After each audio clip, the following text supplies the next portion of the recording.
Филипче го одби новиот предлог на Мицкоски договорен на лидерската средба. Техничката влада да остане за наредните парламентарни избори, но да се укине потоа. Лидерот на СДСМ и понатаму смета дека пржинската влада е неопходна, бидејќи, како што рече, денес се истите околности и истиот начин на владење на ВМРО ДПМН од 2016 година. Слободната волја на граѓаните, демократијата и фер избори не се прашања за политички пазар.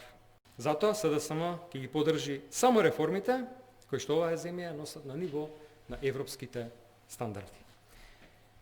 ВМРО и ДУИ нека договараат што сакаат, нивната соработка на сите нас ни е многу добро позната.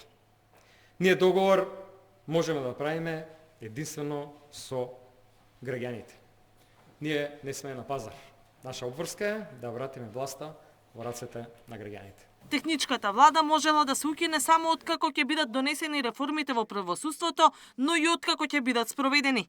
И покрај тоа што Мицкоски рече дека на средбата не станало збор за предвремени избори, Филипче не е убеден во тоа. Социјалдемократскиот сојуз е спремен за изборен циклус кој што може да следи годинава, следната па да бидат и редовни избори во 2028 година. Јас сум прилично сигурен врз основа на се што се случува, врз основа на како катастрофално се води државата, врз основа на тоа што лажните политики на оваа власт се целосно разобличени, дека избори ќе има предвремени без разлика дали се годинава, на пролет, на есен, на крај на годинава.